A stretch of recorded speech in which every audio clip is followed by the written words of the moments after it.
New Zealand میں گزشتہ سال جو دہشت گردانہ اور خونریز واقعہ ہوا تھا، دنیا اس کو آج بھی یاد کر کے سہم جاتی ہے۔ کرائسٹ چرچ کی 2 مسجدوں پر ایک دہشت گرد نے اندھا دھند فائرنگ کی تھی اور 50 سے زیادہ نمازیوں کو ایک جھٹکے میں شہید کر دیا تھا۔ اس حملے کے 20 ماہ بعد اب اس کی رپورٹ سامنے آئی ہے، تب مزید حیرانی والا انکشاف ہوا ہے۔ دراصل نیوزی لینڈ کے شہر کرائسٹ چرچ میں گزشتہ سال مساجد پر ہونے والے حملے کی جامع رپورٹ میں سامنے آیا ہے کہ حملہ آور نے کیسے حملہ کرنے سے پہلے حکام کو چکمہ دیا تھا۔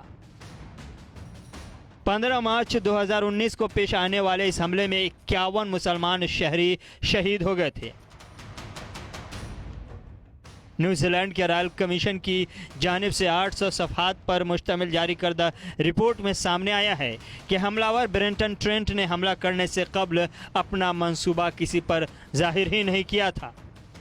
رپورٹ میں سامنے آیا ہے کہ کئی ایجنسیز کے پاس اس حملے سے متعلق کوئی اطلاع نہیں تھی، سوائے اس مینیفیسٹو کے جو برینٹن ٹرینٹ نے حملہ کرنے سے 8 منٹ پہلے آن لائن جاری کیا تھا۔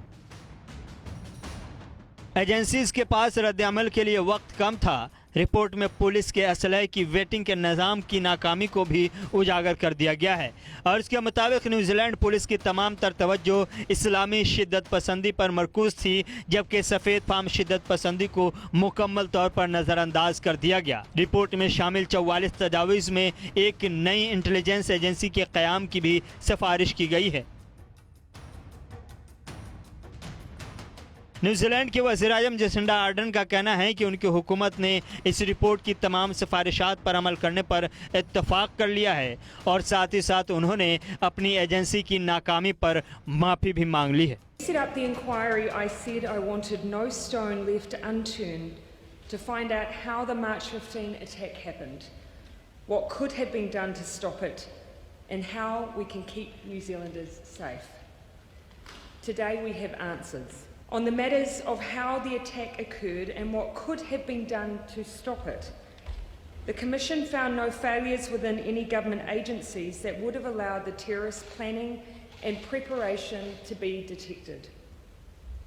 But they did identify many lessons to be learnt and significant areas that require change. For many years, the Muslim community has raised concerns over the disproportionate scrutiny by security and intelligence agencies.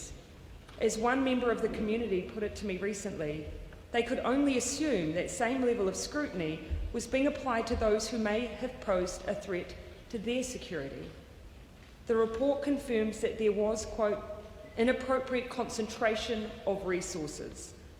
The report specifically notes that before 2018, the concentration of resources was not based on an informed assessment of the threats of terrorism associated with other ideologies. While the Commission made no findings that these issues would have stopped the attack, these were failings nonetheless. And for that, on behalf of the government, I apologize. حملے کے فوراً بعد وزیر اعظم نے جان لیوا ہتھیاروں پر پابندی کے حوالے سے قانون سازی کو یقینی بنایا تھا۔ دوسری جانب حزب اختلاف کی قدامت پسند جماعت کے رہنما جیوڈیتھ کولنز کا کہنا ہے کہ رپورٹ کی سفارشات کی مزید جانچ کی ضرورت ہے تاکہ عوام کے حقوق اور آزادی کا تحفظ کیا جا سکے۔ مسلم ایسوسی ایشن کینٹربری کے ترجمان عبدالغنی علی نے رپورٹ کے حوالے سے بتایا ہے کہ یہ رپورٹ ظاہر کرتی ہے کہ حکومتی ایجنسیز اور اداروں میں لاشعوری تعصب پایا جاتا ہے، جسے بدلنے کی ضرورت ہے۔ 30 سالہ حملہ آور برینٹن ٹرینٹ کا تعلق آسٹریلیا سے ہے۔ انہیں اگست میں عمر قید کی سزا سنائی گئی تھی، جبکہ ان پر دہشت گردی، قتل اور اقدام قتل کی 92 دفعات عائد کی گئی تھی۔ اس رپورٹ میں بتایا گیا ہے کہ بچپن میں ٹرینٹ کو انٹرنیٹ تک غیر منظم رسائی حاصل تھی، اور 6 یا 7 سال کی عمر سے ہی وہ ویڈیو گیمز کھیلنا شروع کر دیا تھا۔